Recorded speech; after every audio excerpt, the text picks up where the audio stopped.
Olá!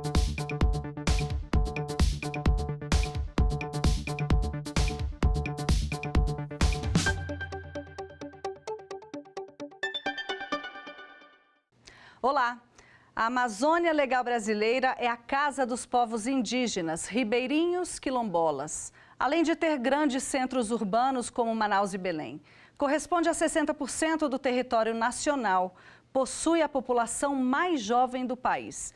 De 28 milhões de pessoas, 9 milhões são crianças e adolescentes. Como vivem essas crianças? Os indicadores mostram que elas têm o maior risco de morrer antes de completar 1 ano de idade e de não completar o ensino fundamental. Vamos ver. Áreas rurais dispersas e com acesso limitado a serviços de saúde, educação e proteção social. Taxa de gravidez alta na adolescência, exploração sexual, trabalho infantil e homicídio são algumas vulnerabilidades às quais essas crianças e adolescentes estão expostos. O estudo do Unicef Bem-Estar e Privações Múltiplas na Infância e na Adolescência no Brasil mostra que muitos meninos e meninas amazônicos não têm seus direitos à educação, água, saneamento, moradia, informação e proteção garantidos. Nos 9 estados da Amazônia Legal, cerca de 43% das crianças e dos adolescentes vivem em domicílios com renda per capita insuficiente para adquirir uma cesta básica, contra 34,3% da média nacional. E para debater o assunto estão comigo aqui no estúdio Karina Figueiredo, membro da coordenação do Comitê Nacional de Enfrentamento à Violência Sexual contra Crianças e Adolescentes, e Assis da Costa Oliveira, professor de Direitos Humanos da Universidade Federal do Pará. Sejam bem-vindos ao Fórum, muito obrigada pela presença de vocês. Muito obrigado também. Bom, Assis, tanto a Constituição Federal quanto o Estatuto da Criança e do Adolescente estabelecem que os direitos das crianças e dos adolescentes devem ser prioridade absoluta? Sim. Está certo dizer isso? Esse foi o grande ganho da nossa Constituição Federal e do Estudo da Criança e Adolescente, antecipando toda uma discussão que já era feita pela Convenção Dia da Criança, né, durante a década de 80. Nós, os movimentos sociais que aqui do Brasil lutam pelo Dia da Criança e Adolescente, anteciparam e colocaram, tanto na Constituição, artigo 227, quanto no ECA, o artigo 4º, a questão da prioridade absoluta, que é, na verdade, um grande exercício de você conseguir fazer com que os gestores e o poder público como um todo pense a criança como sendo a principal razão de existir do Estado de Direito do Brasil. Né? Então, isso é uma questão fundamental da gente entender e pensar dentro de todos os contextos, todas as outras questões que envolvem um orçamento público, por exemplo, você garantir sempre que a criança tenha prioridade, sempre que os seus direitos, sempre que suas políticas públicas tenham um acesso maior, sobretudo para aquelas que estão mais vulnerabilizadas, como no caso da Amazônia. Karina, são tantas privações, né? A gente ouviu tantas estatísticas. É fácil ou é difícil eleger uma que seja prioridade?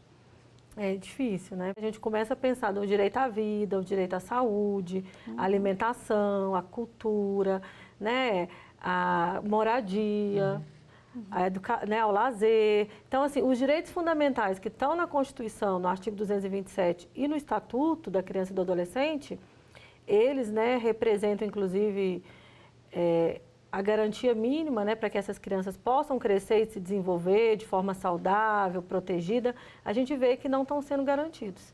Então, se os direitos básicos, fundamentais, não estão sendo garantidos, a gente tem uma realidade extremamente perversa, né? Que futuro, né? Que a gente vai garantir para essas crianças? Como são muitas estatísticas, eu vou pedir licença para vocês para recorrer ao papel para não errar em nenhum número, né? Olha só. A pesquisa, né, do Unicef indica que saneamento básico é o índice mais baixo, né? Média nacional, 24,8% sem saneamento. A Amazônia Legal, 50%, chegando a 88% no Amapá. Sim. Então, quer dizer que as diferenças são ainda piores dentro da própria Amazônia Legal, em alguns setores, em algumas regiões? Não, porque a gente sempre fala que a Amazônia não é uma única Amazônia. São Amazônias dentro da Amazônia, são diferentes contextos, diferentes biomas, diferentes configurações também de realidades sociais. Houve uma questão muito séria na Amazônia, que desde a década de 80 nós passamos por um grande processo de urbanização né, devido às políticas de colonização, às políticas de abertura de rodovias na Amazônia, né, e esse processo de migração para a Amazônia, que se intensificou de 80 para cá, levou a que as cidades pudessem serem construídas e ocupadas de maneira desorganizada. Então, isso gerou com que muitas cidades tivessem problemas de saneamento básico. A grande maioria das cidades na Amazônia tem esse problema. E, evidentemente, o problema do saneamento básico ele vai gerar outros problemas ligados à saúde, sobretudo, para a criança e adolescente. Acho que os dados do Unicef são muito precisos em mostrar que o saneamento básico ele é um direito que vai impactar em uma série de outros direitos, inclusive, por exemplo, em escolas que você não consegue também ter acesso à merenda ou acesso à água com qualidade. Isso vai gerar também problemas, inclusive, para permanência na educação de crianças que vão ficar doentes e não vão poder ir para a escola. Então, esse é um gargalo muito sério na Amazônia, mas a gente entende que esse é um direito fundamental e é o que talvez seja o mais gritante dentro daqueles que o Unicef apontou, certamente a questão do saneamento básico, que é o que aponta como maior prioridade de intervenção. Karina, você consegue exemplificar para a gente o que é uma família, por exemplo, que vive num local onde esse índice chega a 88%? Então, é uma situação complexa, né? Você imagina que, pelos dados que o Unicef traz, o saneamento, que é uma questão básica, que vai interferir na alimentação, na saúde, na educação, porque o menino que não consegue ter as mínimas condições ali, né, de uma água potável, de uma alimentação, ele também não vai aprender, né? Então tem um impacto na aprendizagem também.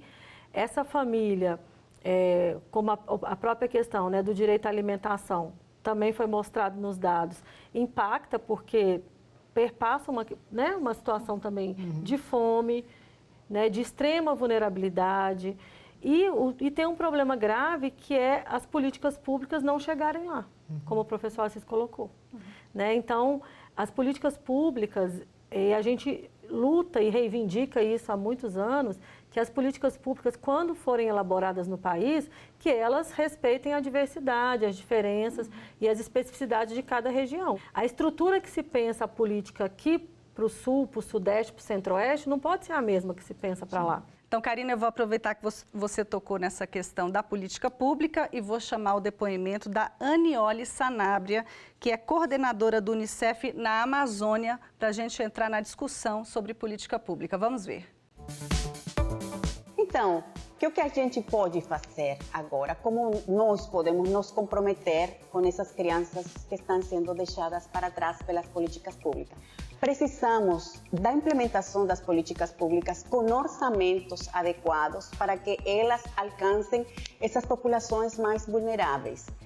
Universalização das políticas não quer dizer uniformidade das políticas. A gente tem que olhar para essas populações vulneráveis com uma perspectiva de equidade, que significa que aqueles que têm mais dificuldades, que aqueles que têm mais problemas para aceder aos serviços, têm que ter apoios diferenciados, apoios maiores para lograr realmente uma universalização das políticas e aquele compromisso do Brasil e de todos nós, que todos os direitos têm que ser para todas as crianças do Brasil e do mundo.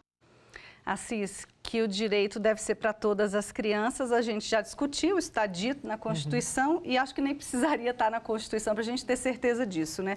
Mas essa questão de olhar com equidade, né? Karina comentou um pouquinho sobre isso e de realmente olhar a realidade de cada estado.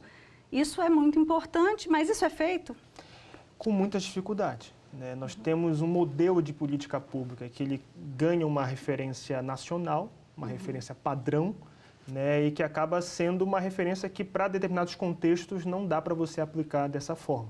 Eu digo sempre que a ideia de você pensar um tratamento da diversidade é entendendo que há sim questões de vulnerabilidade, questões de precarização das condições de vida, mas há sobretudo uma perspectiva diferenciada, cultural, de populações na Amazônia que você tem que levar em consideração para fazer o que a gente chama de um serviço culturalmente adequado, que é uma forma de você pensar esses serviços com base naquilo que determinados contextos culturais têm de especificidades para poder fazer os arranjos desse serviço. Ou seja, não adianta somente um atendimento à saúde, somente com base num médico, uma população indígena, por exemplo, você tem que respeitar os métodos tradicionais de atendimento à saúde, as autoridades internas que tratam da saúde, que também tem que ter uma igualdade tanto de consideração quanto de valorização nesse atendimento. Além do que outras questões que envolvem esse atendimento interculturalmente adequado. Então, é importante levar isso em consideração, é importante entender que a Amazônia são várias Amazônias,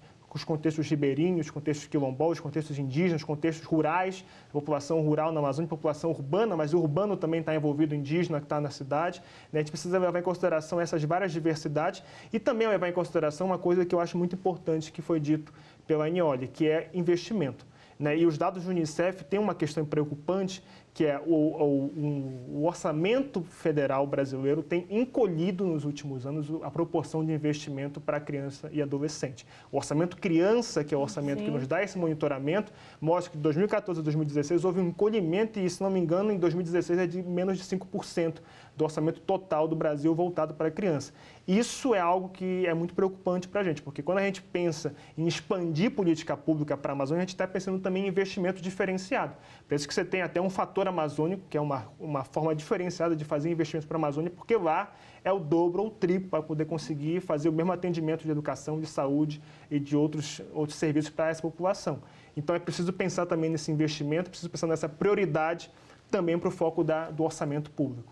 Karina, e aí a gente tem o papel do município, tem o papel do Estado. Não adianta uma política pública ser pensada, por exemplo, aqui em Brasília, a nível federal, e chegar lá sem uma conversa com o município, né? Sim, esse é um grande desafio, porque... E aí o próprio Estatuto da Criança e do Adolescente estabelece, né, que a gente tem os conselhos de direitos, né, no âmbito do município, do Estado, e que eles são o espaço que tem que, né, ser ouvido, que tem que participar da construção dessa política. Por quê? Porque eles são formados por organizações, por representantes do governo, das organizações que estão ali naquele território. Então, se você pensa, por exemplo, a própria questão da comunicação, né, quando a gente fala de uma denúncia, de uma violência, por exemplo, de um abuso sexual contra uma criança ou adolescente, né, de uma situação de exploração sexual que está acontecendo ali, e que tradicionalmente a gente tem aqui o Disque 100, que alguém liga e vai, aciona, denuncia. Imagina como é que é isso na Amazônia,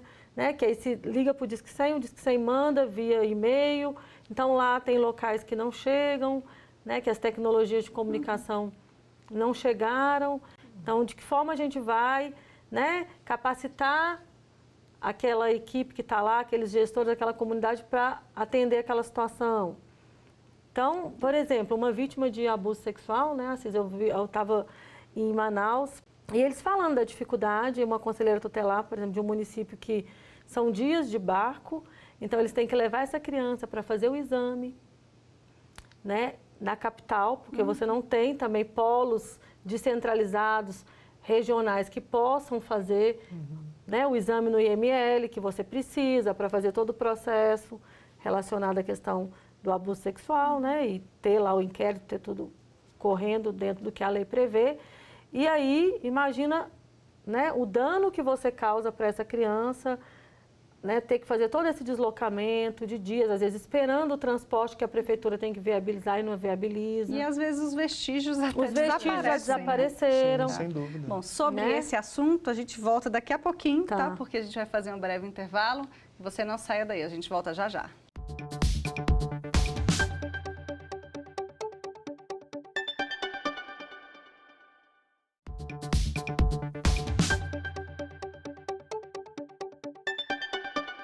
O Fórum está de volta e o assunto de hoje é a situação de crianças e adolescentes na região da Amazônia Legal.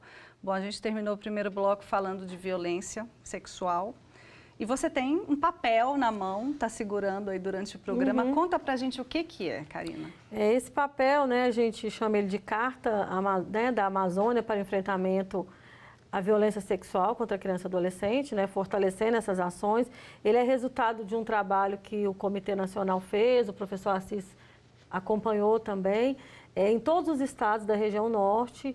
Né, nós estivemos junto com a rede Equipate, que é uma rede mundial, e com o CONANDA, né, o Conselho Nacional dos Direitos da Criança, identificando, né, quais as fragilidades que a gente encontrava ali e o que a gente tinha também de experiências interessantes para enfrentar esse problema da violência sexual, que é um problema muito grave no Brasil e na região norte também. Então, a gente fez esse trabalho, construiu essa carta, entregamos para as autoridades, né, justamente trazendo essa preocupação de que lá são municípios de pequeno porte, de longa distância. Então, o que você pensa de estrutura para outros municípios não vão chegar lá. E aí, o que pode chegar lá?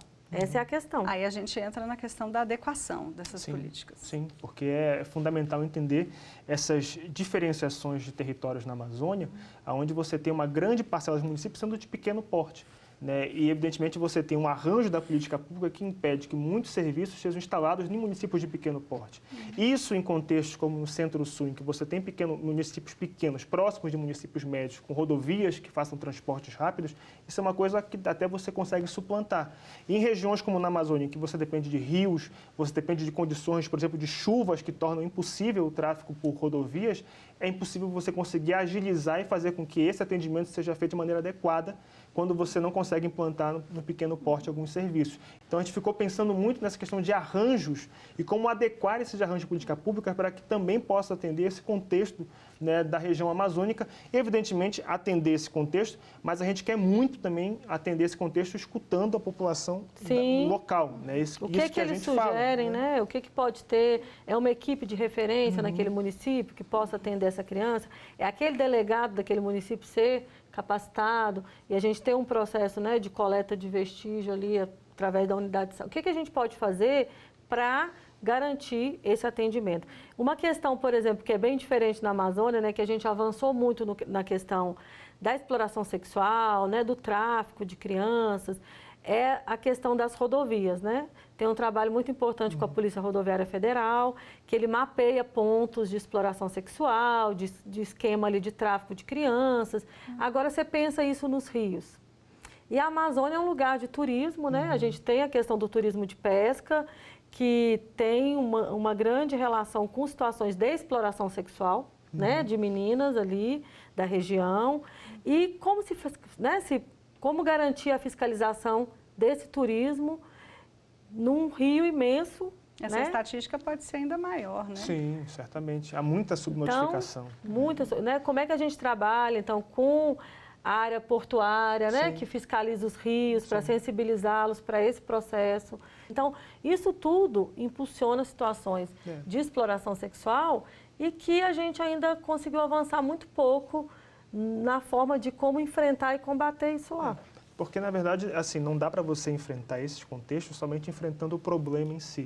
As causas desse problema, por exemplo, na exploração sexual nos rios do Marajó, que vieram muito à tona, né, devido a toda uma série de campanhas do governo federal que querem fazer a implantação de atividades lá, não dá para você pensar só a exploração sexual criminalizando, por assim dizer. Né? Você tem que pensar o contexto, sobretudo, socioeconômico dessa população, a pobreza. Né? O ciclo da pobreza que perpassa as várias comunidades que ali estão, que é necessário ter uma outra forma de intervenção para poder, a partir daí, pensar essas causas e como intervir nessas causas. Né? E, evidentemente, tentando agregar ou incluir a população e pensar quais são as suas potencialidades. Porque todas as populações que a gente está falando também têm essas potencialidades que a gente precisa entender e investir nessas suas potencialidades. E eu tenho uma cena que me marcou quando eu fui no Pará, logo em 2001, a gente foi fazer um trabalho lá do Plano de Enfrentamento à Violência Sexual na região de Abaetetuba ali, e vinha, né, na feira ali na beira do rio, crianças trazidas pelos irmãos mais velhos, as meninas, nas voadeiras ou nas canoas, e as meninas iam, chegavam nas barracas, faziam sexo com os donos das barracas e saíam com um saco de batata, um saco de arroz. E aquilo era uma forma de sobrevivência da família. Né? Então, assim, você vê que a questão da pobreza, né, tem que se enfrentar essa desigualdade, essa questão das vulnerabilidades e da pobreza mesmo, das condições que aquela população vive. Depois de um tempo, com as políticas de transferência de renda, a gente até conseguiu melhorar um pouco, mas essa cena foi uma cena que me marcou muito, assim, que eu estava, né, chegando nesse trabalho e, assim, era uma realidade que a gente não imaginava que... Para quem não vive nesse contexto, é bem impactante, que né? veria. Aproveitando que vocês estão colocando, muito da solução perpassa pela educação, né? E a gente tem um dado Mais um dado ruim, impactante, né? Nos 9 estados, segundo o PNAD, 593 mil meninos e meninas de 4 a 17 anos estão fora da escola. É um dado muito crítico. Por um lado, eu acho que entra numa discussão da qualidade dessa educação. Acho que o próprio Unicef mostra isso. Que até quem está dentro, até quem está dentro também não está aprendendo. Né? Isso. E, evidentemente, pensar qual é a qualidade dessa educação, quais são as condições que são dadas para o professor, para os profissionais da educação, de conseguirem, de fato, oferecer uma educação de qualidade. Na minha região lá, eu trabalho muito na região do Xingu. Eu já visitei várias escolas onde você não tem a menor condição de conseguir dar aula, é o teto caindo, a lousa calor, que não consegue, é o calor que não consegue dar aula. Mas continuam ali, é um esforço que é feito por todos, alunos e professores e comunidade, mas evidentemente não é o ideal. Né? Inclusive, você tem uma dificuldade muito grande. Hoje, na Amazônia, você tem o fechamento de muitas escolas do campo na Amazônia. Isso é uma tragédia para os alunos que são da área rural na Amazônia, porque você tem que ir para a cidade, então você multiplica ainda mais a dificuldade para conseguir terminar o seu percurso escolar. E você tem muitos locais onde não há esse percurso escolar, muitas comunidades indígenas ainda, que a gente chama de os pós-graduados do 5º ano. Né? Porque como não está instalado, além do 5º ano, não está o 6º ano na comunidade, ou ele fica repetindo o 5º ano até esperar chegar, ou ele desiste, ou ele tem que ir para a cidade para poder fazer a primeira fase do ensino fundamental. Né? Mas eu acho que essa é uma questão importante, da gente pensar nessa qualidade, da gente pensar quais são os motivos que levam a esse número de crianças que estão fora da escola, né, motivos, inclusive, para poder pensar qual é a adequação que tem que ser feita com a escola.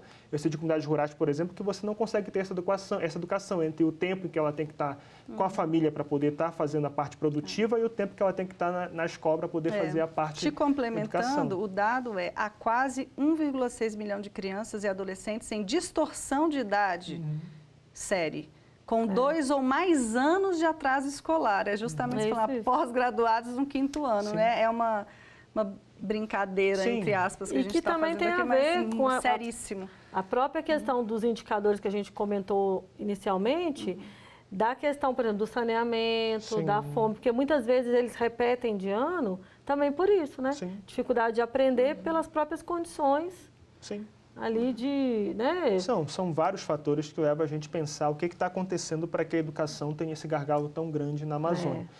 Tem esses fatores de infraestrutura, tem os fatores motivacionais também, tem os fatores culturais. Preciso pensar em cada contexto e cada município tentar, e evidentemente os municípios que têm maior situações mais críticas, por assim dizer, têm uma intervenção mais aguda para poder melhorar, sobretudo pensando no seu plano municipal de educação, né, que certamente tem aí uma série de referências de cada município para poder tentar enfrentar essa situação da exclusão, né, do acesso à educação. Quando a gente fala em minorias dentro desse contexto, vocês percebem que a situação é ainda pior, por exemplo, dos indígenas? Sim. Pensando nos indígenas, nos quilombolas, nos ribeirinhos, aí, extrativistas, enfim, você tem sempre que pensar que estão nesses índices, todos esses índices eles estão no topo, digamos assim, desses rankings, são os mais excluídos desse processo, mas também são excluídos porque essas políticas não conseguem se adequar à perspectiva cultural do seu contexto. Né? Então, é uma exclusão dupla, porque mesmo quando ela ocorre no território, ela ocorre de maneira inadequada. Ela ocorre, de certo modo, prejudicando algum processo organizacional interno. Né, ou rituais, ou conhecimentos tradicionais, ou outros atores locais que também têm que estar participando dessa educação, né, e que é preciso você valorizar e reconhecer, porque isso não é uma questão somente de querer ou não, é um direito deles. São direitos que estão colocados em várias convenções e tratados e na nossa Constituição Federal também. Né, então, é preciso pensar que é necessário que haja um acesso a essas políticas públicas, e a educação é sempre a mais importante para esses povos, porque é onde eles conseguem vislumbrar uma mudança, de certo modo, desses cenários que hoje estão passando de vulnerabilização, de pobreza, enfim, é onde eles investem, até para poderem ter as suas novas gerações conseguindo outras profissões para poder acessar e voltar para as suas comunidades, mas é também necessário pensar em como fazer essa adequação. né? Quando pensar essa adequação, pensar que em cada contexto você vai ter referências específicas para poder voltar-se para a política pública e moldar essa política pública a partir dessas referências culturais locais específicas. Mas certamente isso é um gargalo enorme na Amazônia, né, e que a gente ainda está tentando sensibilizar os gestores para que pensem essa adequação, né, e ainda um esforço ainda de pensar o acesso, muito antes da adequação, o esforço ainda de pensar o acesso, porque existe muita exclusão dessas crianças, sobretudo na educação. Mas assim, a gente também tem algumas coisas legais, né? A gente está falando assim de, né, de dificuldades, desafios, mas conhecendo, né, e o Assis, inclusive, tem, né, essa vivência muito maior do que eu, mas andando pela região norte, ali pela região da Amazônia, a gente encontra também experiências muito boas, assim, experiências, né, exitosas de trabalho com criança e adolescente, a partir da comunidade, né, a partir também de acesso a recurso, a orçamento, através do Fundo da Infância. Então, a gente tem algumas experiências boas também. Importante que isso seja replicado, né? Karina, para a gente terminar a nossa discussão, qual a expectativa do retorno de uma carta como essa, né? É importante a gente deixar claro para as pessoas que é um movimento da sociedade civil. Sim, né? Foi feito pelas entidades, né, lá da região norte, o IACAS coordenou de Manaus, mais o comitê. E a gente espera, né, que através dessa carta, né, a gente esperava que pudesse ter um olhar do gestor, um olhar, né, de quem pensa a política pública a partir das considerações que a gente traz aqui, que são achados, né, desse processo que a gente vivenciou lá, mas de escuta também de quem está lá, né, de quem vive essa realidade e que traz um pouco disso que a gente falou, né, olhar essas especificidades e construir a partir delas. Então, estamos num momento difícil, né, de retração de orçamento, mas mesmo assim a gente mantém nosso papel de mobilização, né, de controle social e de cada vez mais, né, investir nesse trabalho com a comunidade para que a comunidade também, né, tenha consciência de que ela é sujeito de direito e que ela também lute por isso. Sim. Ok. Fundamental. Assis, muito obrigada pela sua participação aqui no fórum, foi um prazer recebê-lo. Eu que agradeço a participação e esperamos ter outras oportunidades também. Ok, obrigada, Karina, você também. Eu também agradeço, né, muito importante esse debate e parabéns aí pela iniciativa desse tema. Muito obrigada. E o fórum termina por aqui. Você pode acompanhar as notícias da TV Justiça também nas nossas redes sociais. YouTube TV Justiça Oficial e Twitter @TV Justiça. Até logo.